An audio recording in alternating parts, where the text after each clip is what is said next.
Hello, everybody. Thank you. Wow. I'm Graham. Lords, ladies, and landed gentry, I'd like to introduce your hosts, Becca and Molly.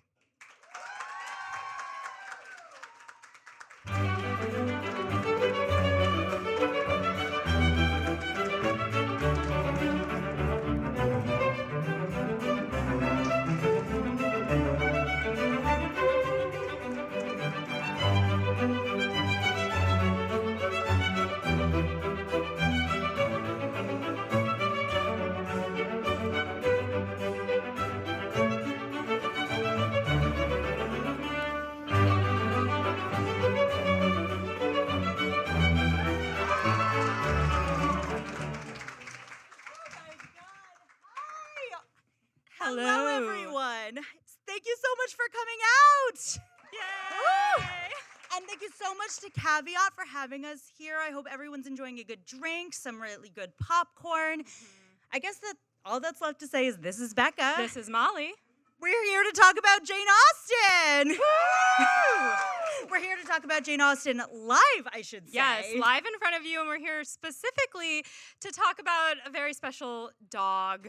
Yes. Yes, I know all of you have been listening to our podcast and you've been concerned that we don't talk enough about the dogs in Jane Austen. Yes, So and that is a problem for us because we typically don't talk about dogs in our daily life. We don't really like dogs. Yeah. That was a joke. I feel like I made you Imagine uncomfortable. if this was how we came out and we were like, yeah, we actually hate dogs, love Austen, but, you know, none of those beautiful creatures. Yeah. No, this is a very special show for us. Not only is this our first ever live show, which we're really excited about, but we are covering dog Jane Austen content, and we are joined on stage by our one and only audio producer, Graham. Give it up for Graham, everybody. I went to the Wishbone slide way too early. I gave it all away. Yes, well, you know what? We gave it away on the Instagram before you guys came here tonight, so hopefully everyone has brushed up on their Wishbone. Has everybody here watched Wishbone? Let's hear a clap for it. Yeah. Yes, okay, great. I've watched it 4 times. Yes. It's so good. It's a cinematic masterpiece. I have so many questions about how and why, but none of them in any sort of negative tone. No. I feel like I didn't watch this growing up. I don't know if any of you watched this growing up, but watching it as an adult, I was like, I feel like I really would have benefited from this as a Yes. child, right? Well, for those of you who might not know the concept of Wishbone, but even though it sounds like everyone here watched it already, Wishbone is a PBS children's show that basically adapts masterpieces of literature into the mind of a 1990s Jack Russell Terrier. Yeah, and they kind of make it so that you're watching this kid's life, like the owner of the Jack Russell Terrier. He has scenarios that very, very, very loosely resemble the situations in Jane Austen. Very like, loosely. People get nervous about parties sometimes. Extremely loosely. But before we go into talking about Wishbone, we're going to start off with a cute little trivia quiz on Wishbone itself. Yes. All right, Graham, next slide. Yes. What's the story, Wishbone? Oh my God. And it's also, okay, first of all, just before we get into it, banger of a theme song. Like, Yeah. we've been backstage Good. jamming Yes. to this theme song. It's clever, too. There's like Yeah. fun little turns of phrase in there. Wag us a tail. Yeah. And I did wag my tail, Wishbone. Very present tale. Yeah. All my right, metaphorical perfect. tail. Okay, all right. So the fun fact quiz, we're just gonna I don't know, quiz you all. Wishbone's real name is A, javelin, B, soccer, C, badminton, or D, what did I write there? I cannot. Scuba. It's Molly, if you turn around. Scuba. So who thinks it's scuba? So I think I gave away that it is not, in fact, scuba. But okay, can we hear it for javelin? Nobody. How about soccer? Yeah. All right, one person. One for soccer. Badminton? Oh! And scuba? No brave cell. Okay. Graham, what is it? The answer is soccer. It's soccer. Nice. All right, one person was right. Thank you, Mel. she cheated a little bit. All right, next one? Next one? Next Yeah. one. Take it away, Becca. Who was soccer's stunt double? And I have to be honest, audience, I don't know the answer to this one. So. Ooh. Is it A, Phoebe, B, what is that? Slugger. Slugger. I was like, what? D, Nope. C, C comes next. Shiner. Shiner. Guys, I'm so educated. I have a Jane Austen podcast. And D, Bear. Let's hear it for Phoebe. Nice. All right. Slugger. All right. Ooh, That's a okay. good dog name. For like a really rugged looking dog. Yeah. Shiner. Yeah. Yeah. Bear. Ooh, right. I did know a dog named Bear growing up, as a matter of fact. But he wasn't Wishbone's stunt double. All right, let's hear the answer. It's all of them. Wishbone had 4 stunt doubles. One of them specialized in swimming, one specialized in dancing, one specialized in like tricks and rolling over and stuff, and the other one, I think, just for other times. I have so many questions about this. So there's an actor playing Wishbone. Yes, soccer. Yes, Soccer, the actor playing Wishbone. And he can only sit on the set, and all the other dogs don't get credit as the main actor for Wishbone, but have to do all of the hard work. Well, he has really mastered the art of the head cock. Oh, okay, Yeah. I get that. Yeah.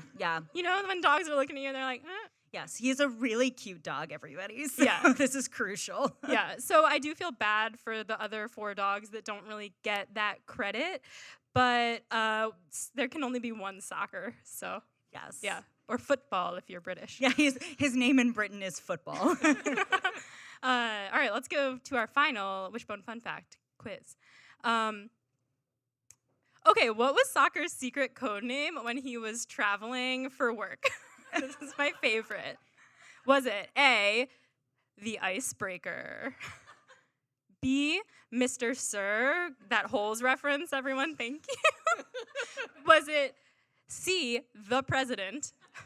Or D, Willy Wonka? Let's hear it for the icebreaker. Oh, nobody. Let's hear it for Mr. Sir. All right, yeah. Let's hear it for the president. Okay. Willy Wonka. And let's hear it for Willy Wonka. The amazing chocolatier. It was The president. Can you imagine if you're on an airplane and they're like, the president has just boarded, and then someone comes on with Wishbone? Soccer. Soccer. Or, so or sorry. football. Or football. Football. All right. Well, good job, everyone. I don't know. Some of you got that right, and some of them, none of you got right, which I feel proud that I stumped you. And honestly, if you got all 3 right, there is not a prize for you. So just live with the knowledge that you're a very smart and perceptive person. So Yeah, we're yay. very proud of you. One might say the pride. Yes. The pride. Yes. And not the prejudice. Don't live with the prejudice, live Yes, with the pride. No, just with the pride. Yes. All right. Well, should we start talking about Wishbone? What's the story? Yes. Wishbone. I think we should. His little arf. Oh. I love him. So this first thing that we noticed about this episode is that it is called First Impression. Now, obviously, this is an incredible deep dive Jane Austen reference. It's a very niche joke that only works on adults who have read Pride and Prejudice and have studied Jane Austen extensively. So, like, for the kids watching this show, they're like, what does that even mean? Yes, well, as you guys can see, First Impression, the first title of Pride and Prejudice, but now it's a pun because there's a dog. So it's first Yeah. impressions. Yeah, I know. Yeah. Thank you to the one person who was like, oh my goodness. So the first thing we need to talk about is that this is a 90s show, which means that we're in crisis, a very specific kind of crisis. Yes. Graham, if you will. Yep. Yeah. So as this show came out in the 90s, they decided to give these children who were going to be on television bowl cuts. Mm-hmm. And a little known fact, if you have a group of bowl cuts, it's actually called a crisis. And so I was reeling watching the beginning of this episode, and basically at the beginning of this episode, the children whose names did not make any impression on me, first or otherwise. Dumont and Joe. Dumont, yes, that was the name of the bully. So Joe is the owner of Wishbone, and he brings him everywhere, including to school, apparently. And he basically, they're talking about some sort of beach semi-formal dance they're going to have at this school. And then Joe is the one with the more full banged bowl cut. And then Dumont is the other one with the less banged bowl cut, who then comes on the screen. And I think it's really crucial to know that I didn't understand a single word they were saying because all I could focus on was the bowl cuts. Yes, just because this is gonna bug me, but a crisis is actually a group of some animal. But I don't remember what it was. So if anyone does know, tell me at any point. I know a group of ravens is an unkindness, but I don't know what's That's called amazing. a crisis. It's a crisis of some bird or potentially sheep. A flock of sheep? It's also a flock of sheep. It's a flock of sheep because before the show I was like, is it a crisis of geese? But I think that's also a flock. Nope. Nope. All right. So anyway, I could have also made this up, but yeah. So bowl cuts aside, there's this dance happening, and Dumont comes over to bully Joe and his friends that they are the losers. They're going to be at the losers only table at the dance, and he's like, and how could you not be a loser when you're dressed like that? Which their outfits are not bold from dissimilar. Dumont. Yeah, like he's wearing like a polo shirt, and then he's wearing a flannel, and And just looks like that. So yeah, and Joe is really upset. He goes home and he's like, what's wrong with the way I dress? And his friends are named Sam and the girl and the boy. Yeah, there's the girlfriend and the boyfriend, and they're just like, you know, it's fine. We're gonna chill. We're gonna go to the dance. And Joe and his male friend are both like angsting and saying like, we don't want to go to the dance. We hate dances. And Wishbone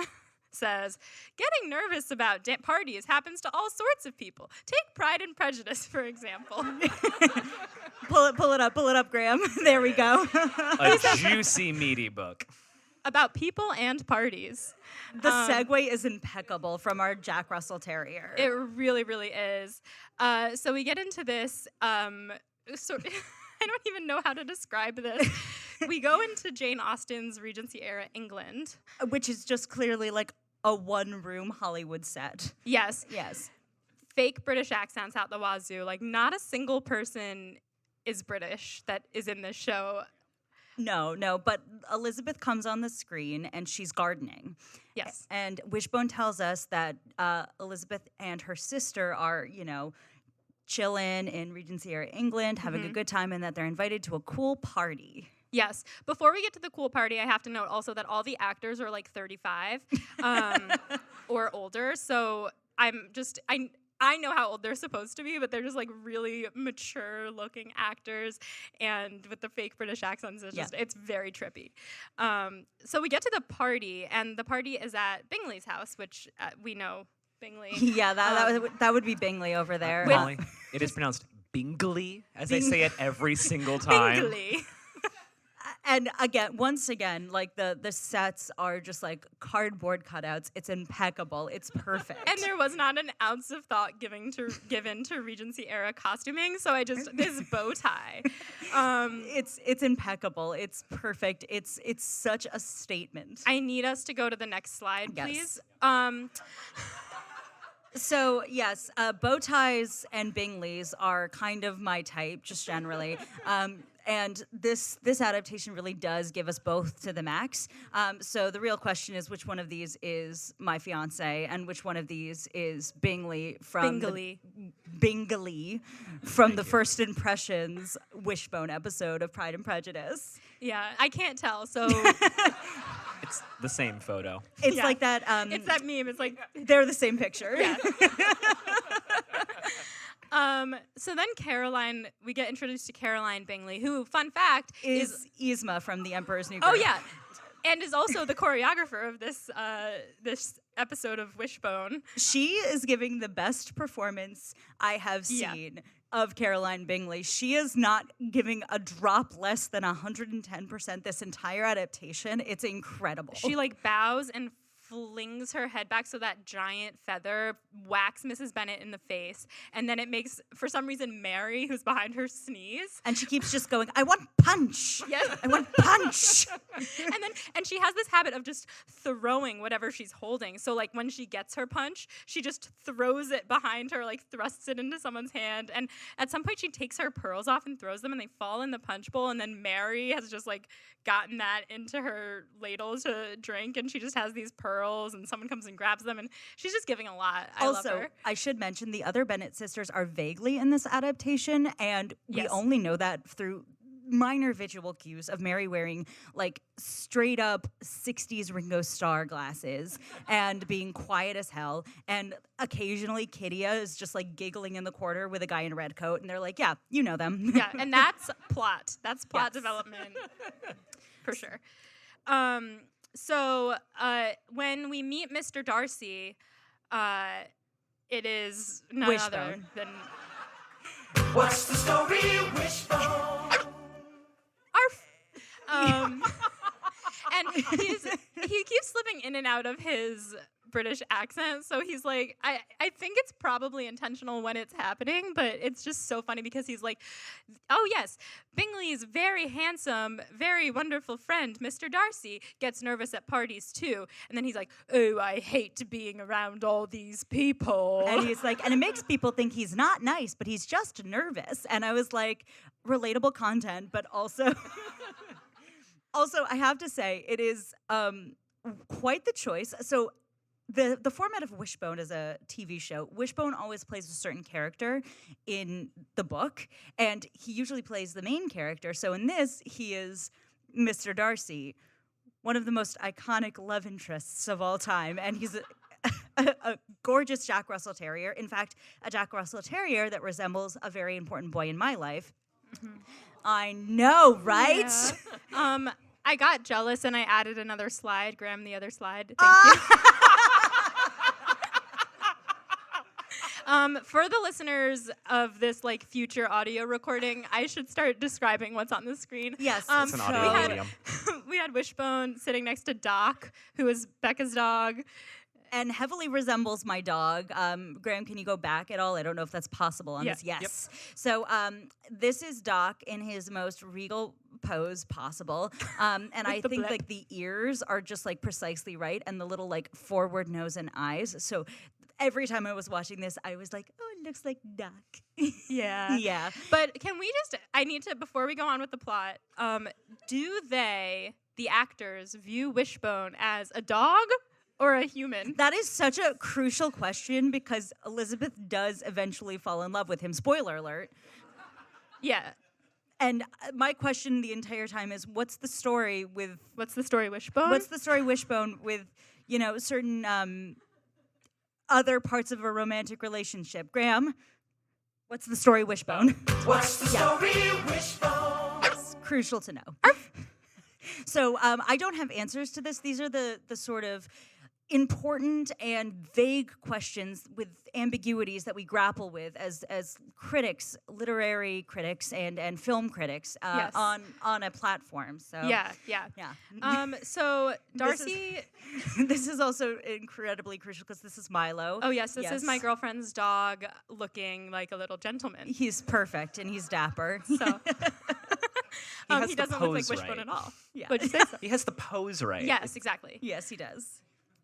So Darcy, as it were, snubs Elizabeth, and they did add a line here that I really liked, which was, "Excuse me, Miss Bennett." Very on the nose. I thought he was saying begging, like begging strips. Oh. Oh, okay. So that's actually hard to know. That makes a lot more sense Right? if he's like 'Cause super he's a attracted dog. to her, but it also makes sense if he's just snubbing her in the moment. It's like layers. Like they really got layers to this text. And once again, we as like literary critics and film critics with an important platform have to ask these questions. Yes. So he snubs her, and then we immediately cut to Joe. Back to we forgot all of these like No, wives this of is Caroline so Bingley. crucial. So this is just an array, a buffet, if you will, of incredible, crucial moments of Caroline Bingley giving her most. This is on the far side, you have her pretending to have been harmed by another party goer, and so she's like, "Oh no, how dare you!" After she knocked into her. Then at the top, you have her bowing and about to hit Mrs. Bennet in the face, but you can see how low to the ground she goes because she is giving 110%. Yes. And then this last slide we have over here is her drinking punch, and Like then it's a shot. exactly. Her eyes are rolling to the entire back of her head. And then she goes ahead and yeets the cup behind her, which it is a metal cup, so someone must be concussed. The thing is, I want to point out the real hero of this scene, which Yes. is her little attendant who catches the cup when she throws it. Oh my god. About half the things that she throws, he's just like, Because he's had years of practice Yeah. of her just like throwing shit around the house, and he's like, I can do this with my eyes closed. And this is the richly textured backstory we have gained from simply just this one performance in this piece. So, okay, so now, oh, I'm so sorry. So before we get there, now we get this little scene of Joe being stressed and wanting new shoes because he feels like his clothing isn't enough for his friends or to be popular, and his mom is like, come on, it's okay, like you don't need new shoes. The shoes that he wants are called Paws Pros, which I just thought was a nice little Nod to the fact that he has a dog. he has a dog. And oh my gosh, his mom says that he doesn't need new clothes for people to like him, and Wishbone says, I don't even have clothes, and think how popular I am. Well, people tend to be popular when they don't have clothes on, so. People also tend to be popular when they're dogs. Yeah, that's true as well.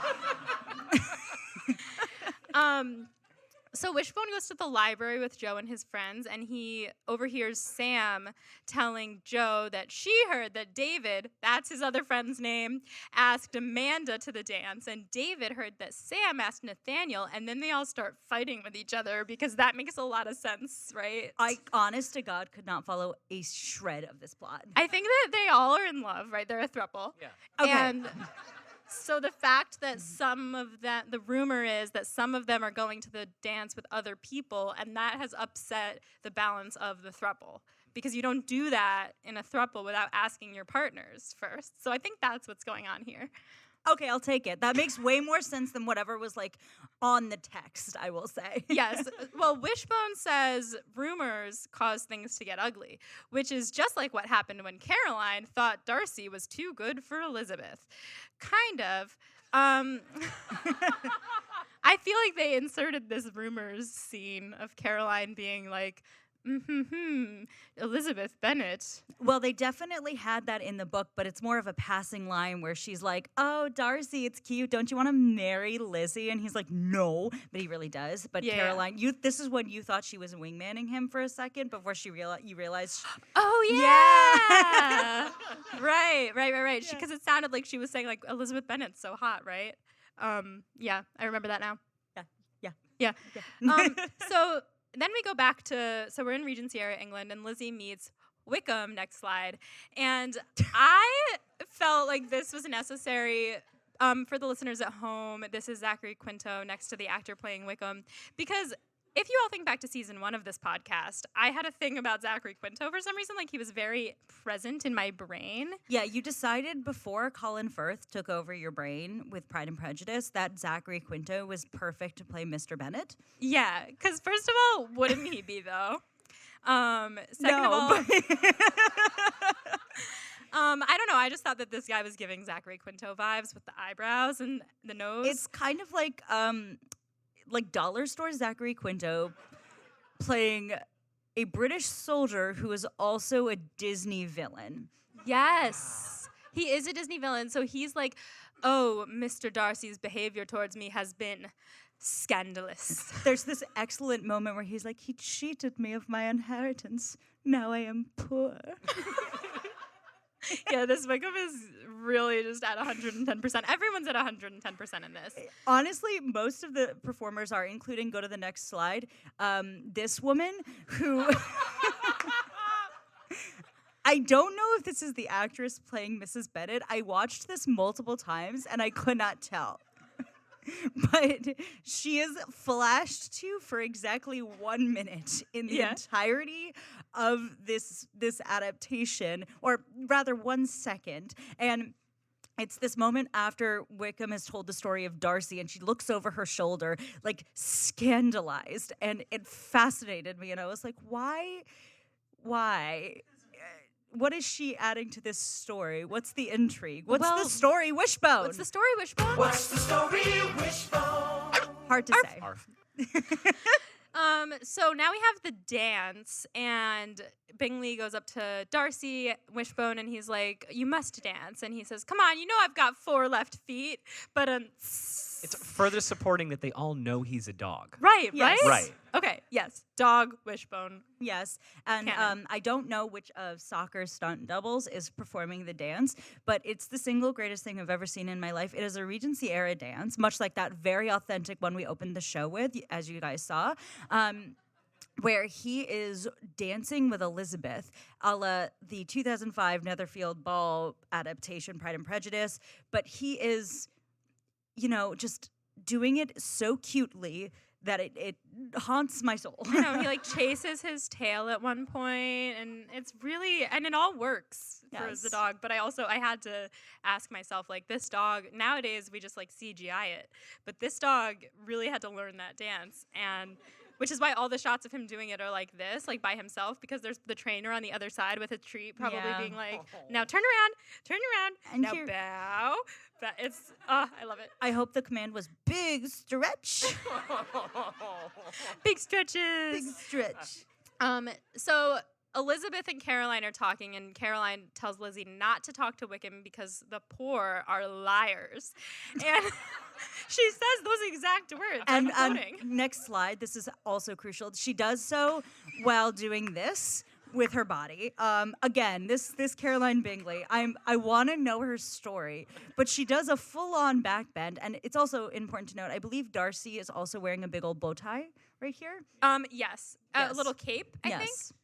Yes, it's Yeah. perfect costuming, like no notes. Yeah, the costuming is very good. I think this is right before that, but Elizabeth says to Caroline, "Money does not buy good character," and then takes her napkin and wipes Caroline's face because Caroline's a slob who throws her food, and so she has like some stuff on her face. Oh, and she was she's- housing a cupcake. She it's really just is. like mashing it in there. She really Yeah. is like that's what the director told her to do, is just like mash the cupcake onto your face. And I mean, who among us? So Well, yeah, that's so true.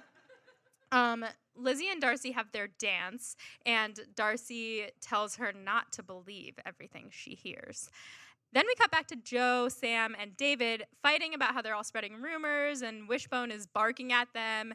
And I think next slide, Graham, because we're back in the bowl cut crisis. His hat. Yeah, I don't know anything about these children. I don't remember how they play into the story at all. But the outfits here are they're screaming at me. This is 1995. Like, Yeah. everything about what's happening in this photo, I think all they're doing is telling Joe where they heard the rumors. Yes. That girl is Amanda, and the other one is the other boy. Draco Malfoy. We'll call him Draco Malfoy. And I think he said something about one of the girl. The rumor was that he was going to ask Sam to the dance, and he's like, I didn't ask her, but I heard that she really wants to go, and that was it. Oh, Yes, yeah. yes. It's Yeah. just plot. AKA, she's desperate. Oh, which is Yup. what this she took her. Graham, the sound effect. What's the story, Wishbone? Oh, I was thinking of the other sound Oh, which effect. sound effect? Misogyny. Oh, yeah. Oh. Yeah, Misogyny. that one. That one. We found use for it after all. I'm so glad.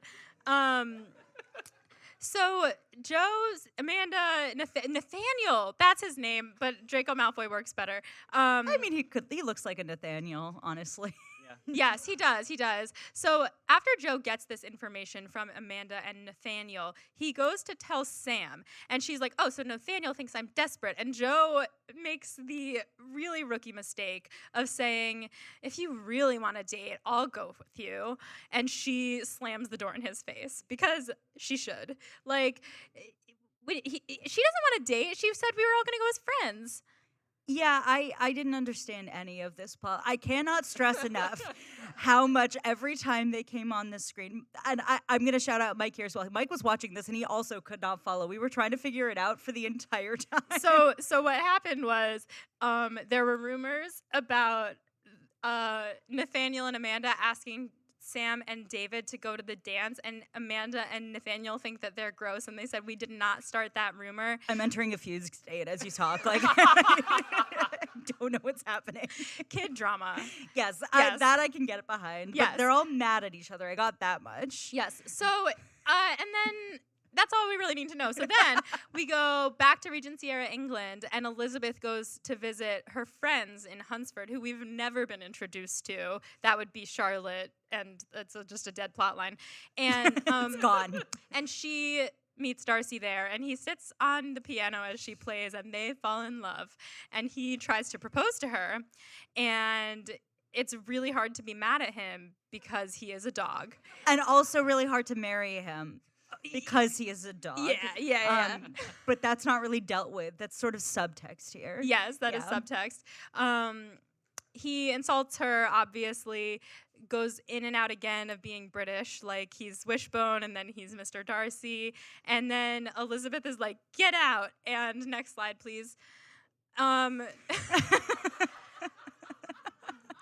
They're on opposite sides of the door, looking at each other very earnestly and sadly, and Elizabeth has slumped onto the ground, so she's at his level. And this is so I don't think, okay, so someone was talking to me about Pride and Prejudice the other day, and they were like, yeah, that scene where they're on opposite sides of the door yearning at each other.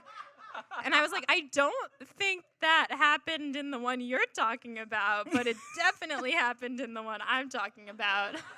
I mean, there is a scene in 1995 after Proposal Get-In where they kind of go their separate ways, and they're both standing by doors and like replaying lines from it, and then that's when we get like floating head Stanley Kubrick Darcy. Right. But they're not on the same side, on different sides of the same door. No, and Yeah, this, that's only in Wishbone. and the editing here, if I'm gonna be fair, is not much worse than the 95 Pride and Prejudice. Actually, I would go as far as to say it is on par with or better. So than. the I'd thing say I want better. to point out about this as well is that there's this little like curve above Wishbone's snout, and I think this is interesting because you don't actually need it there. It doesn't cut off Lizzie at all. So we were theorizing about this, and Mike came up with the theory that there is a hand right out of sight, right there.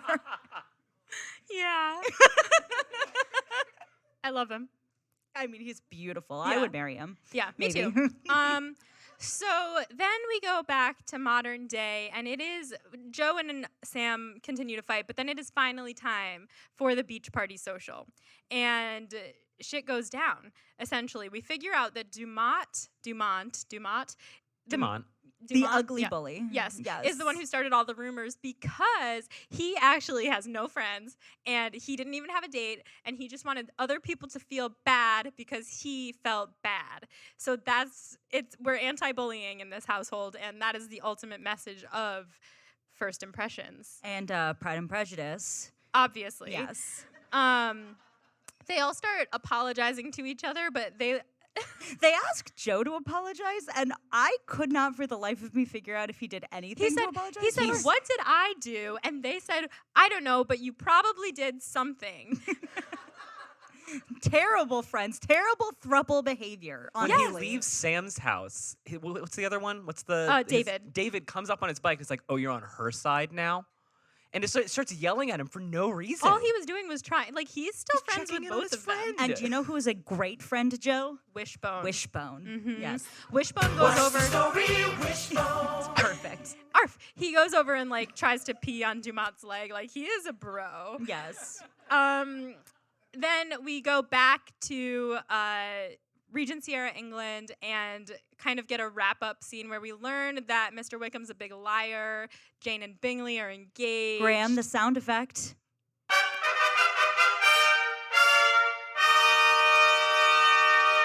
And Yay. Wishbone is like, oh, yay, everyone's getting kisses except me. Which, like, does he want kisses?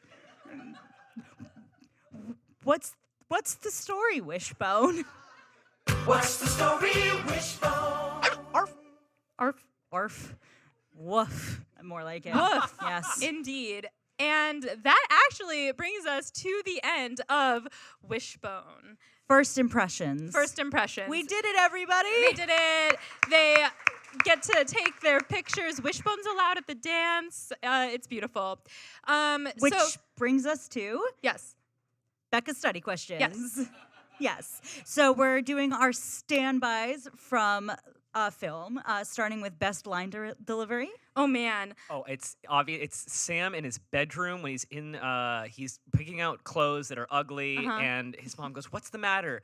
And you should have seen Sam and David. They were so mad at me. Just like they could not get that line. Oh, my God. Okay, so from the same scene, he's like brooding, and his mom's like, "Let's do something else." And Wishbone says, "Yeah, let's play sock."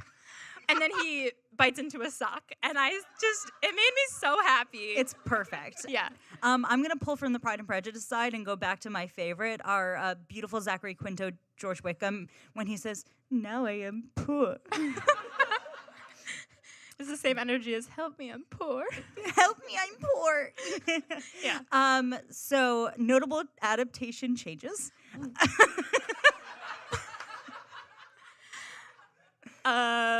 Well, they took liberties. I'm going to go with Darcy's a dog. I'm gonna go with Caroline Bingley. This is my favorite Caroline Bingley across any adaptation. Yes. Yeah. I'm gonna go with.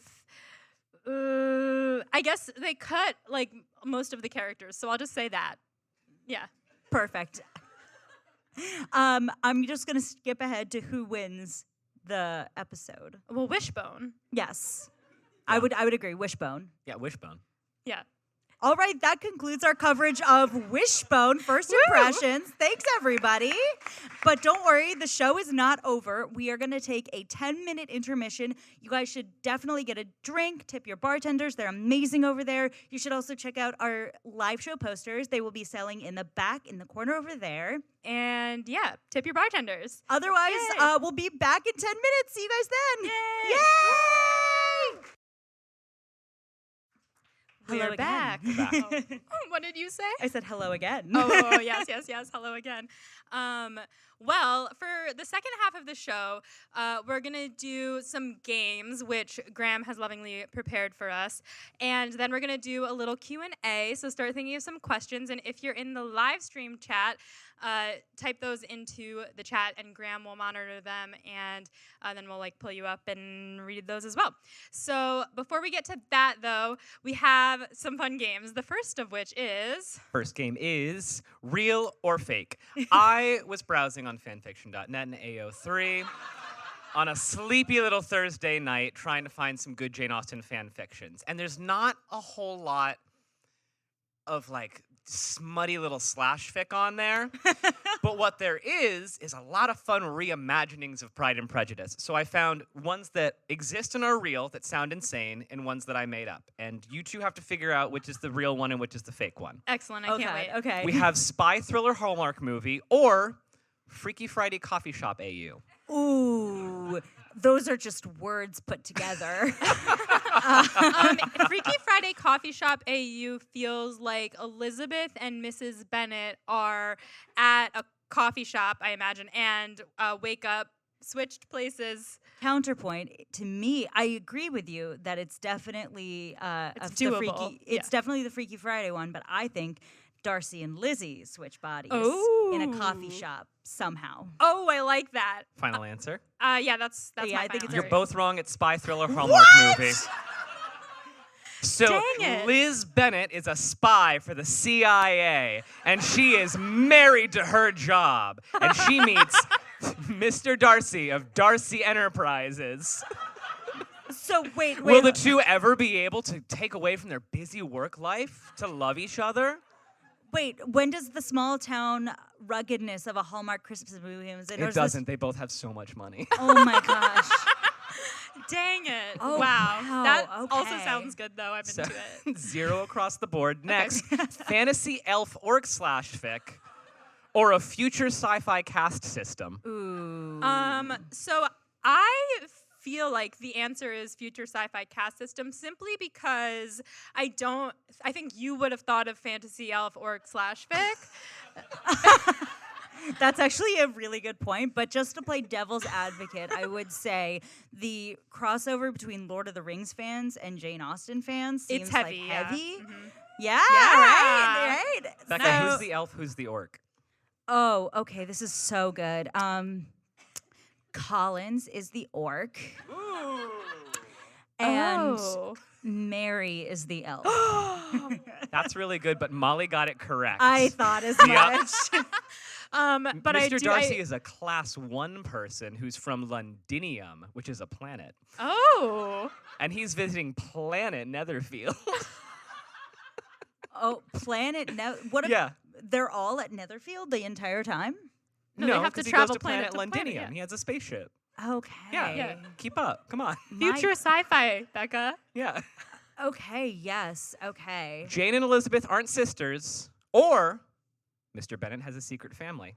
Oh. I'm going Jane and Elizabeth aren't sisters. I'm going bold with this one because I feel like there's a lot of actual Pride and Prejudice adaptations where they're not sisters. There are, but also in defense of the same one that you're in defense of, there was when we were covering Pride and Prejudice really early on. I don't remember if it was Mike or someone else who was watching it and thought that it was about Jane and Elizabeth being in love, and we were like, eh. Who but was that? There was somebody. Oh my God! There was somebody who we were talking to it, and they were like, yeah, I was watching Pride and Prejudice, and I was like, are these two girls in love with each other? And it was 95. yeah, so in defense of Jane and Elizabeth, I'm always pro making it gay. So if they're not sisters, then great. Jane and Elizabeth are not sisters. Yes. And this one was really good. It's really, and it's not sexy either. It's Oh. like the first chapter is Mrs. Bennet, Fanny Bennet, they gave her a first name. I They think g- Yeah, but that's the meanest first name to give her. So the first chapter is in media res. She's sobbing in a house in the countryside. It's raining. Her daughters, Jane and Elizabeth, they're dead. Their older brothers, dead by fever years beforehand. And the next chapter, Thomas Bennet, their dad, is on his deathbed, and he says, I have a secret I have to tell you. Our daughters, Jane and Elizabeth, are buried out in a country house by my extended family, and you are 2 orphans that our cousin found on the side of the road, and we just renamed you after our dead daughters and took you in. And then the chapter 2 ends with Jane being like, well, we have to go to London now to figure this out. And that's all the author wrote, and I'm so excited for the 3rd chapter. Wow. It's so good. I mean, my fugue state came back for a minute, but Yeah. I'm in. So it's kind of a combo of both, actually, because Mr. Bennet also has a secret dead family. I guess you're right, yeah. Yeah. Yeah, a Yeah. little bit. Pride and Prejudice, but it's iCarly. Or Pride and Prejudice, but it's Twilight. I want Pride and Prejudice, but it's iCarly, but it's probably Pride and Prejudice, but it's Twilight. Okay, but here's the thing. That's so specific. Yeah, I know. I actually am thinking I kind of want to put this one to the audience, let them cheer for it. Okay, Pride and Prejudice, but it's iCarly. All right. Pride and Prejudice, but it's Twilight. All right. Twilight wins. And who is Edward Cullen? And Definitely Darcy. Yeah. Oh, I guess this is pretty obvious. They On the weren't very nose. creative with this one, if that's the case. Although apparently book 3 is vaguely based on Wuthering Heights, and I had to do mental gymnastics to figure out how that even partially made sense. Well, I haven't read Wuthering Heights, but I was a twihard. Team Edward or Team Jacob? Team Jacob. Actually, so sorry. Yes! Wait. I Team hate to go back on myself so soon, but I was Team Seth Clearwater, and Yes, that's correct. Actually, nowadays we're all just Team Charlie because, daddy. Yeah. Daddy, yes. Yes. But I did name my iPod Nano Molly Burdick's Robin Clearwater after another character in another thing and Seth Clearwater. And I just want everyone to have that information about my iPad. Yeah. So- iPod. So, Graham? Yes, Graham, what you Oh, say? you're all winners. They're both real. Yes! Yeah. Yeah. Yay, I'm so glad. Wait, I need to know so much more about the iCarly one before we It's move a on. little incomprehensible because they use the actors' names for all of the characters who play the characters on iCarly, and then they also rename the Jane Bennett characters a little bit. And then you get to the first line of text, and it's like a whole new character that's not in the character list. So you have to be high. You to have read to, it. a little bit, yeah. Yeah. You have to Okay. be like really into iCarly about it. Okay. Yeah, Okay, good to know. and that's what I have. So, okay, who won? Oh, Um, Molly. Molly I won? wins. Yes. I think Molly wins. All right. I think Thank you. by a Thank point, you. yeah. I won. Yes. Clap. Babe bracket. Okay. bracket. So now, since we have completed the fan fiction portion of the evening, we're moving on into sports. yeah. Something that we I famously, Becca knows a little bit, but famously know a lot about. Perfect. Thank you. Thank you. So by sports, I mean that we are going to be doing a bracket for sexy Jane Austen characters. Yeah, Yeah. and you guys are going to participate in this. So Yes. basically, how it's going to work is we have drafted everybody. I seeded them because Molly didn't know what seeding was. Oh, Jesus. And There they are. so we're going to go back and forth through the first round, and we are going to have you guys debate. We are going to debate who should win each round, and then we'll go to the audience, and you guys You will tell us who wins. by applause tell us who goes on to the next round until we have our champion. I have a stopwatch. Each one of you is going to get 30 seconds to I think even 20. We can make 20 us ooh. make us Oh, sweat a gosh. little. Okay, yeah. I'm gonna be sweating. Okay, round one, Yes. Mr. Darcy versus Daddy Bennett. All right. And, Who's arguing on behalf of whom? That's up to you. I feel like when it's going to come up, it's going to have one on either side. We Oh, should just great. argue Yep. for whoever's on each side. I'm placed very aptly for this one. yes. All right, Molly, Yeah. and go. So Daddy Bennett, as we all know, is a silver fox. He's very sexy. He's aloof. We love an aloof man. And some people might say that he's not involved enough in his daughters' lives, but I think that he gives them the agency to make their own decisions. Particularly Elizabeth and Lydia. Even he Time. says, okay, yep. All right, go. So, Mr. Darcy, the most iconic love interest of all time, played by such sexy men as Colin Firth, Matthew McFadden, Soccer the dog, and you have a man who is told he's been garbage because of his social awkwardness to a woman, and then takes it to heart, changes, and then That's supports her family. Okay. Who So wins? All right, audience, now it's up to you guys. Are you guys going to want Mr. Bennett to move on? Clap for Mr. Bennett. All right, all right. And how are we feeling about having Mr. Darcy move on? all right. Basic, very basic of you all. How do I? Oh God, how do I make him go to the next one? I think you just click. I'm click on clicking them. it, and it's not. Oh. Oh, geez. Can you oh, drag it? gosh. Oh, zoom in on it. Oh. Nope, that doesn't work either. Oh, Everyone dear. remember. So can we remember that Mr. Darcy beat Daddy Bennett? I think we can do that. Wonderful. Yeah. Okay, next up, Robert Martin, Emma Woodhouse. Ooh, okay. Molly, you're defending Emma. Okay. Go. So she's very rich. She is the belle of the ball. She's very hot, played by Anya Taylor-Joy, amongst others. Ramala Garai. Oh my Oh, God. gorgeous. Also, she cares deeply about her friends. She would do anything for the people that she loves. She literally loves her dad. Like, we love a girl who loves her Done. dad. That's it? That's Yep. all my time? Yeah, Okay. perfect. Robert Martin, you got it? Yeah, let's do it. Go. Okay, so obviously so devoted to Harriet Smith, but not in a creepy way, just like loves her for who she is and respects her enough to respect her choices, even though he's still pining for her. Always like a tall, sad boy, which we all love. Good with his hands because he's a farmer, picks a bunch of nuts for her and reads books for her, and nightly approved. What else isn't there? That's it. Wow. Really tight argument. Yeah, I vote Guys. for you. Sorry, guys, I'm a lawyer. So all right, so we have Emma Woodhouse. All right, Thank you. good Thank for you. Emma. And then Robert Martin. Yeah. It's okay. I understand. All right. Molly, I think you're going to have to defend Colonel Brandon here. Uh, Oh. That's gonna be. No. Yes. Yes. Ooh. Okay, Molly, you ready? All right, yes, I am at a disadvantage having to go first, just saying, but I'll do it. Do you want to switch it up? No, I will take that burden. Okay. And go. So Frank Churchill is, he is misunderstood. He's under a lot of pressure. So I think we all need to just give him some grace. He is so in love with Jane Fairfax that he would even pretend like he's not and even talk shit about her, but only for the good of their relationship. And he takes care of his aunt, and That's your argument. And Becca, go. Alan Rickman.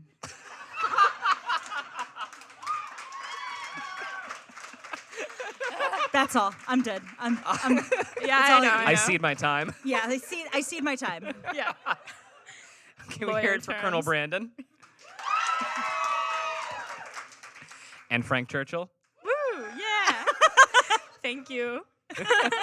I'm really glad that my girlfriend's in the audience cheering for me. That was actually my fiance cheering. Yeah. Yeah. Okay, Eleanor Okay. Dashwood Do you and want to Harriet do you want to Smith. swap this one? Yeah. So You go first. I want a challenge. Yeah. And go. So Eleanor Dashwood, played by the quintessential babe, Emma Thompson, self-sacrificing, sensible, hot, and also will like fuck your shit up because she knows exactly how to take care of her family and how to seduce a man like Edward Ferrars, and she can do it through class. Done. Yeah, I'm ready.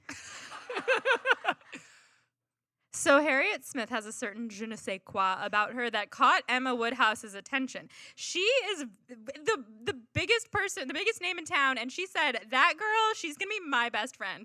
And she is so cute that she could have any guy if she wanted them. And also, she might be a gentleman's daughter. We don't know. Time. All right, all those in favor of Eleanor Dashwood? All those in favor of Harriet Smith? There you Yeah. go. There you go. Yep. Finally. Okay, Lizzie Bennett and Lucy Steele. Ooh. All right. All right. Becca, you want to go first on this one? Gladly. Okay. Keira Knightley. Keira Knightley, Jennifer Ely, and True. basically we're talking about a woman who led with her brain and didn't take shit in the 19th century and basically said, no, you will not insult me while you're proposing to me. Also, I fucking love walking. I'm not like other girls. I will get mud on my dress. And how dare you insult my sister and my family? Time. Succinct. Okay, so Lucy Steele has like a 4.17 grade point average. She is so smart. She's a social climber, yes, but she does so very like under the radar. She knows exactly what she wants and she goes after it. And if we do not love a woman who knows what she wants and goes after it, then I don't know what we love because she's willing to go the extra Time. mile. All right. Everyone in favor of Elizabeth Bennet? Everyone in favor of Lucy Steele? Oh, wow. Wait, let's do that one again. That was really close. Right? Yeah, I think Lucy kind of took that one. Oh my God. Okay. So do we want to rematch or are we calling I mean, it? I'm okay with winning. All right. So I like the upset. Yeah. Okay, so we have an upset, a very high seed going to quite a low seed, honestly. Jane Bennett, Jane Fairfax. All right, Battle of the Janes. All right. Go. So Jane Bennett, great sister, hot enough to pull her entire family out of a dire circumstance with only daughters, has enough personality to kind of, outpace Jane Fairfax a little bit, I'm not going to lie. Not to mention the fact that she comes back to Bagley, but she makes it clear. Done. Yeah. She makes it clear. She makes does make it it clear. Yeah. So Jane Fairfax is so beautiful that literally every man is falling over themselves to be with her. But not only that, they are. Also, she's smart, and she's good at the piano, and she's good at art, and she can draw, and she's better at she's quiet. Done. But just to go back at it, not that women Molly should be quiet. loves when women are quiet. Wait, give it to us. Give it to us. Misogyny. Yeah. Did you just call me a misogynist? Maybe this is getting very tense. Yeah, so. this is heated. All right, everyone in favor of Jane Bennett? Everyone in favor of Jane Fairfax? Oh, wow. There you go, Molly. You guys are so nice. You all love quiet women. But all right, there are specific adaptations of Jane Fairfax that I think are very sexy. So, okay. Oh, good. All right. You ready? Yes. Okay. Go. If I loved you less, I might be able to talk about it more. Also, will you dance, dear Emma? Can you beat it? Also, the Luke Danes of the 19th century. So Yes. I can't really go farther than this. We all know he is gorgeous. He is hot. He is Mr. Knightley. And yeah. Yeah. Okay, so Lydia Bennett specifically, I mean, I just want to jump into like the world of the Lizzie Bennett diaries and that Lydia Bennett specifically because she really gets at the heart of who Lydia Bennett is, which is a young girl who just like wants to have fun and someone takes advantage of her and we shouldn't fault her for that. Yeah. But should we date her for that? No, not necessarily. All right, everyone in favor of Lydia Bennett? It's okay. I'm not in favor of her either. All in favor of Mr. George Knightley. Thank you, ladies and gentlemen, and everyone else. Yes. I love him so much. Ooh. Bingley and Marianne. Oh, this one's tough. You ready, Becca? I'm ready. Defend your fiance. Yes. Okay, so who doesn't need a golden retriever man? This is what we need in 2023. We need a man who is that excited to be with you, and Mr. Bingley knows how to be extremely excited to be with the woman he wants. And he's lovely to everyone, immediately to her family, and every man who plays him has to have dimples. It's like the law. Done. Yeah. If I could be any character, the essence of any character, I would be Marianne Dashwood because she knows how to feel her feelings. And we don't like repression in this house. She can feel as happy as she wants and then as sad as she wants on the drop of a dime. And I think that that's beautiful. And I think that she loves so deeply. Done. All in favor of Charles Bingley? All in favor of Marianne Dashwood? Woo! Ooh! That's okay. That's That's from another Marianne. upset. All right. So we have Darcy and Emma Woodhouse. Ooh. All right. Ooh. So now should The we- thing isn't up. So now who do we pick? What does who? Oh, I think we can basically say one sentence each, and then we give it to the crowd. And I think maybe if we defended one last round, the other person has to defend Sure. this round. Great. Yeah. All right. So that means you have Darcy, I have Emma. Yes. My one sentence for Mr. Darcy is we all love a socially awkward puppy. My one sentence for Emma Woodhouse is, with you, of course, if you'll ask me. Oh, God. All in favor of Mr. Darcy? All in favor of Emma Woodhouse? Ooh. Ooh. I think Mr. Darcy took I think it. Mr. I Darcy think- takes that slim. It's hard to beat Darcy. He's I was gonna vote for Emma personally, but I'm glad that Mr. Darcy won. This one is oh God, which one was this? Colonel Brandon versus Harriet Smith. All right, Colonel Brandon and Harriet Oh, Smith. this is hard. That's not fair. I mean, you have Brandon, I have Smith. So. Yeah. Okay, so Colonel Brandon, the yearning. Harriet Smith, hot enough to socially climb. Yeah, that's all you got. Colonel Brandon. Wow. Harriet Smith. Listen, Yeah. same. You can't beat him. You really can't can't. beat him. This one, Lucy Steele versus Jane Fairfax. Fairfax. Yep. Yes. Ooh. All right. That means I have Lucy. You have Jane. I did Oh, you both did of them. both. Okay, So it doesn't so- matter. You pick. Graham. I think you do Lucy. All right. I do love Lucy. I love Lucy. Okay. One sentence for Lucy Steele. I support women's rights and women's wrongs. Okay, Jane Fairfax. Yeah, I guess at this point it's kind of like, what else do you say about her? Because End of sentence. End of sentence. All right, everybody for our girl Lucy Steele. Everyone for Jane Fairfax. Jane takes it. wow, Yeah. she is very sweet. Yes. Okay, so now we've got Mr. Knightley versus Marianne. Marianne Dashwood. So you have Knightley. I Yes. have Marianne. Yeah, you want to go first? Kate Winslet walking through the rain with blush on her cheek. So many good ones to pick.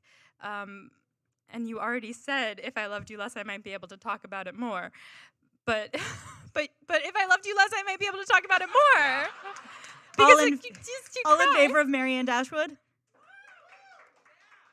All in favor of Mr. Knightley? Yeah. I love him. So now it's, what is this one? This is Darcy and Colonel Brandon. Yeah. Oh, okay. Okay, this is Okay. hard. Okay. Which how one do we of you did want Darcy last time? She did I did Darcy Darcy. last. All right, Becca, take Darcy. Okay.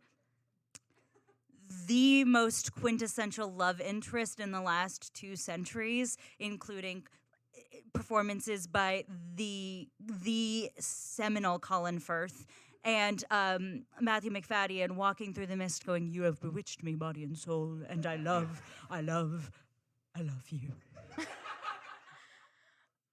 So when Colonel Brandon in the one with Alan Rickman, he comes in and Marianne's playing the piano and he just like looks Unfair. Foul! and his eyes are just like misty and he's looking off into the distance and you see him fall in love. Like, you can't beat that. All in favor of Mr. Darcy? All in favor of Colonel Brandon? Can't beat him. Nice. You can't. He's perfect. Him and Mr. Knightley both. I can't. I think it's We're in- Jane Fairfax versus Mr. Knightley. Oh, okay. Yeah. In another Yeah. world, they're together. So, We're in the semifinals, right? Yeah. yeah. Oh my God. Jane So- Fairfax versus Mr. Knightley. I'll take Knightley this time. Yeah, sure. Okay. Again, we've said it before, we'll say it again. If I loved you less, I might be able to talk about it more. But honestly, can you fucking beat that line? And can you beat the undying best friends to lovers trope that is Knightley and Emma? Come on. And also, put it out there, Johnny Lee Miller. That's not fair, see, because Johnny Lee Miller is everything. Jane Fairfax, she's exhausted, right? Like, she is fatigued, and her circumstances are really just not fair. So I feel for her, and I think that she handles the cards that she's been dealt with a lot of grace. All in favor of Jane Fairfax? All in favor of Mr. Knightley? Okay, now that this round is over, I'm going to say, wow, you really, you screwed the pooch on that one because you could have just said the true love interest of Emma Woodhouse. Oh my God, you're right! I didn't make it. Yay, I missed the opportunity. Yeah, it's okay. It's okay. I sabotaged you She's because I so didn't say it for tired. you. I know. All right, so that means our final round is Colonel Brandon versus Mr. Knightley, and Mr. that's not Knightley. fair to either of us. Oh boy. Okay, yeah. I don't know if I think we need to put this to you guys. Yeah, this is not on us because you can't really take Colonel Brandon and Mr. Knightley and make us choose between them. No. So all in favor of Colonel Brandon? All in favor of Mr. Knightley? Yeah. Okay. Correct. Yeah, I think I agree. I think Yeah. our king from Donwell Abbey, then later from Hartfield, has taken the crown of hottest hottie in Jane Austen's work. Congratulations, George Knightley, and thank you all for participating in this incredible sports. Sports. So now can we it's the end. get Yes. can we get the chat pulled up from the live stream? Because now we have Whoa. Oh, people are so mad we didn't pick Darcy. I'm so sorry. I'm so sorry. But if you look at him, though, if I loved you less, I might be able to talk about it more. Like, there's nothing Darcy says could ever. Well, yeah. So sorry. I mean, there is the proposal get in first line is in vain how I have ardent struggled, it will not do. You must allow me to tell you how ardently I admire and love Exactly, So hot. It's exactly. so So that is hot. good, but then it is followed by like an epic amount of negging, so then kind of cancels it out. So Yes. But he does neg in a way that's like kind of hot. You feel a little bad for him, and you're Maybe like, oh, Graham should have argued on behalf of Mr. Darcy. he's cute. I can't stop. You know. I mean, listen, there are no losers when it comes to Jane Austen love interests yet. We're not at that book yet. Anyway, so this brings us to the Q&A portion of our time here, and we don't have time for a bunch of questions, but we do want to hear from you guys. So do we want to start with a chat, or should we start with a live question? Yeah, Let's do a live question. Chat, please write questions in here, and we'll answer them. Yes. And I believe it operates on a very slight delay, so that'll Yes. give us some time to get a question from the live audience. Anybody got one? Yes. Yeah. Hang on 1 second. Yes. Oh, yes. And tell us your name and if you want your pronouns and where you're from. Yes. Oh, my name is Caitlin. She, her. I'm from Albany, New York. Woo! Oh my gosh, yay! Question. Mhm. If you had to pick a pairing in the books that you've read and change it, who would you pair together and why? Ooh, okay. Oh, this gives me redemption. This is my redemption arc because I would take Emma and Jane and I would put them together because that is the enemies to lovers arc that we have all been waiting for. Bit of Lizzie Darcy erasure, but we'll allow it. Just because like Emma hates her so much, she's so obsessed with her that she has to be in love with her. And I think that there is room for an adaptation where Knightley is just her best friend. As much as they're like the most amazing romantic couple, I think there's an adaptation out there where they're just best friends and she thinks that she's supposed to end up with him, but really she's just repressing her feelings for Jane and then they end up together. So that's my answer. Yeah, I have to say that is the answer. But if I'm going to pick another one, I want Charlotte to end up with not Mr. Collins. And maybe we talked about this before on the show and it's stuck in my brain. Having Charlotte and Anne de Berg have a beautiful gal pal love affair when she is at Rosings. Yes. It is something we discussed earlier, and it has stuck in my brain since then. The idea that Charlotte gets her true love story, and she, the cynic in love, gets the opportunity to find it after marriage to poor Mr. Collins, but it would be worth it because Anne de Berg could finally have a friend and someone who takes her seriously instead of her mother who's mean to her all the time and her suitors who reject her. So I'm saying Charlotte and Anne de Berg is a second to what I think is the winner, which is Emma and Jane Fairfax we being gotta an keep it gay. incredible Yeah. pairing. Yeah. Cool. I Thank have you for your a lot question. of chat questions. Ooh, okay. Yeah. I let's- like Muppets Emma.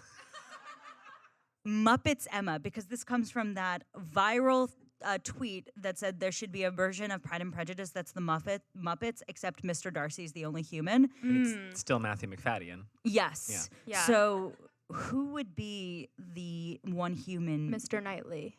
Yeah. Or alternatively, but he's not in enough of the story, but John Knightley. Yes. That's really good. Yes. I think Emma's dad should be both Statler and Waldorf. Yes. Yes. Yes. Yes. Yeah. And Miss Piggy plays both Emma and Mrs. Elton. Augusta. Ooh. She's Yeah. a perfect Ooh. Augusta. I like don't Harriet know as one of the Muppets. chickens. Perfect. Yeah. All right. Is Kermit a Muppet? Kermit's a Muppet, yeah. Kermit, I'm so bad at the He's Muppets. the Muppet. He's the Muppet. Okay. Can Kermit be in it too? I think it's a requirement that Kermit's in it. No, he's Molly. not allowed in this hypothetical fictional Emma This Muppets. is the one Muppet movie with no Kermit. No Kermit. No Kermit Kermit. is actually playing Emma in drag. I That's love good. that. That's Done. good. Great. All Okay. right, we'll take another live question. Yeah. Hello, I'm Chandler, she, her, from Caldwell, New Jersey. Hi, welcome. Fuck, Mary, kill, Lizzie, Brandon, and Knightley. Ooh. Mary Knightley. No, Mary Brandon. No, Mary Knightley. I would like to fuck Knightley. I think Sorry, that's Mom. I think that's it. I think it's gotta be fuck Knightley, marry Brandon, and not kill Lizzie because I wouldn't condone it, but Bury her not alive. fuck or marry Lizzie. Oh, sure. Yeah. Yeah, I we'll agree. go with Thank that. you. Yeah. I'm gonna fuck Brandon. He I'm needs gonna it. me or him. Porque no los dos. I'm gonna marry Lizzie. And, No, you no, cannot. God, How dare you? How dare no? no. Get out. After he won the babe bracket? Come on. It's an upset. No, I'm gonna fuck Knightley. I'm gonna marry Lizzie, This is and I'm hard. gonna kill Brandon. I Oh, don't wow. gasp like that at me. Oh God. Okay. All right, let's take another chat question. Yeah. Graham, I'm gonna give you the power. Choose our next question. You pick the next question. They all know what our next book is, right? We've announced this. I don't think we have. We haven't. Are Should we we? announcing it? Should we announce it? Are we announcing it? Oh my God. This is so exciting. I'm giving so much. Don't make me sick. I know, don't make me energy. sick. Yeah. So our next book, and we'll give you some more details on the format as this is going to come out, might be requiring some persuasion. Oh my goodness. That was so exciting and yeah, I unexpected. got a rush from that one. We should always do our announcements live. Yeah, we were talking about should we do it, and we were like, yeah, we're gonna do it. Are we gonna do it? Don't So make me sick. wow. Yeah. Persuasion. Persuasion. Yeah, and we'll talk more about how that's gonna work since, as many of you know, Becca has not read that one. Yes. Guys, don't worry. I'm gonna read it. Actually, Becca's We not have a gonna read podcast. it, and I'm gonna try to describe the plot to her in each episode, and she's just gonna have no idea what we're talking about. I'm just gonna picture Soccer the dog the entire time. So yeah. I hope that there is a Wishbone persuasion. Nice. Oh. No, wait. I'm sorry. Like persuasion. Like that already exists, right? Like, But that's a cat. that's a cat. Yeah. All right. Do we want to? We have time, I think, for a few I think more. we have like we got a couple more questions in us. Does anyone else live have a question or back Oh, there? yeah, we got a big one yeah, back way there. back there. You're No, good. you're good. Run, Ram, run. This is why I'm here. There you go. Hello, my name is Callie, she, her. You can hold the mic. Oh, thank you. Sorry. I'm Callie, she, her. I also went to Skidmore 2018. Skidmore! So my question is preliminarily for Becca. Have you seen Fiddler on the Roof yet? Oh. Thank you for asking this question Oh in my front of gosh. all of these people. So now with Hanukkah approaching, the answer to that would be still not yet. Okay, well, so second part of the question is, would you consider swapping the format where you are walking her through her first ever watching of Fiddler on the Roof with study questions, etc.? I would consider that heavily. I yes. smell some content. I smell some content. Thank you for planting that seed. Absolutely. I can't wait. Oh my gosh. Oh, the power has already gone to her head, but it's okay. It's been in my head for like 3 years now, so it's fine. yeah. Wow, I'm glowing with that prospect. Yeah. Thank you for your question. All right, do we want to do one more from the chat? Yeah, let's do it. We've Lot of got a couple oohs, minutes. lot I of think we have like 5 ahs. minutes left. Is that right? Yeah. Yeah, we have like 5 more minutes. Graham? There was a what Austin character do I relate to the most up there, and that's a quick one. That's Oh, Jane. yes. Easy. Jane? If I have a crush on someone, it's just gonna emotionally destroy me. I'm gonna be so distraught the whole time and so worried about whether they like me. So we're talking Jane Fairfax here. Oh, I thought Jane Bennett. Oh, Yeah. well, they both have crushes that do destroy their Yeah. them personally. Any Yeah. Austin Jane. I'm just a mess emotionally. If a pretty person is nice to me, I collapse. That's fair. Yeah. Yes, I do see that. That's also, to be fair, that's also Mr. Darcy. I as was a gonna say, personality. but you are definitely more of a Jane than a Mr. Darcy. Yeah. Yeah. Yeah. Yes, and also, does that mean that you also take it as a personality trait that you don't let the people know that you have crushes on them, because that's a big part of Jane's That is a personality? big Oh, part of trait. Jane. absolutely. Yeah, there you go. Yeah. They can't know. Because once you've gotten, your little heart broken, stepped on, they're like, I had no idea you liked me. I would never have stepped on your little heart. And then you're like, oh, I guess I should have given you a sign. Yeah. Yeah. Are we going to pivot to the Bronte books when we finish Austen? Ooh, that's a good question. Becca, have read many Charlotte Bronte and Emily Bronte books. Actually, not a lot, but I have read the big ones. And I, Molly, have never read any Bronte books at all. I started Jane Eyre a couple times, I will say. I've read Jane Eyre, and I've read Wuthering Heights, and I don't know if you're prepared for the level of intensity that I will bring to Wuthering Heights as a. We've been friends for almost 10 years, if not 10 years, and I think I can handle it. Ooh, okay. She says this now.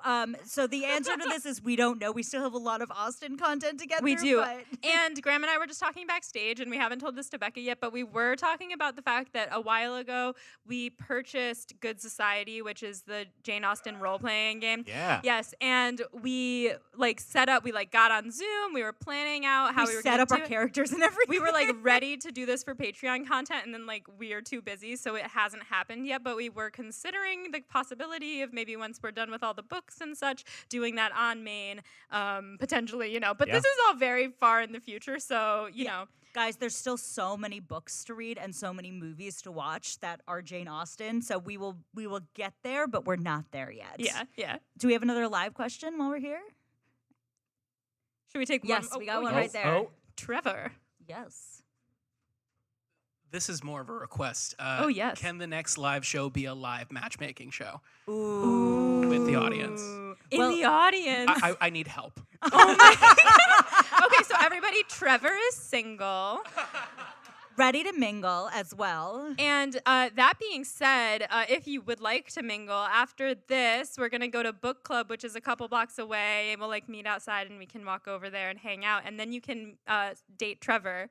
And and also, you can also just ask us questions you didn't get the chance to ask as well, or just come say hi. Is there anything else from the chat before we There's sign a lot off? of We have fun comments that are great. one more- Hate Wuthering Heights. Oh, no. I'm here to change minds about it. Haters gonna hate. It's a phenomenal book. We could very easily play Marrying Mr. Darcy. Very Yes, fun yes. card we game. have talked about that as well, Yeah. and know who we would play with.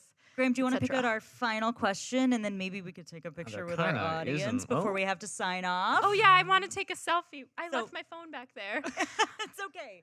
We'll find a phone. Someone don't- said we're skipping Mansfield Park. We're not. We're just not reading it No. next. I promise. We will read Mansfield Park. We were just hyped for Persuasion, so we decided to go for it. I heard it's steamy. Would we ever go back to earlier episodes and content and react to our reactions? Ooh, that's a thought. I feel like well, you see, I've done that in context of prepping for the podcast before. We recently had a repeat guest on the podcast. Won't tell you who it is yet, but I knew we'd had repeat guests before and I wanted to see how we did the format then. So I go back and listen, and it's very jarring to listen because I think I black out after every time we podcast. Yeah. So I'll be like, oh, did I say that? Did I have that opinion about something? Go back and listen to it and be like, oh my goodness. Oh, thank you so much, Thank Graham. Isn't you. he a peach, everyone? We love Graham. Yes. Let's hear it for Graham. So, yeah, that is my answer to that question. And that's where we end on this live show. Thank you so much for being in the audience here today or online. We love you all. We're so thrilled you all came here. Thank you to Caveat. And thank you Yes. to our significant others who've been super helpful and supportive. Thank you to Graham for being the best audio producer live. We love you so much. And And thank you to your bartenders and your wait staff and everybody at Caveat who Yes. you should tip. thank you and good night. Woo! I'm going to take a selfie with you all.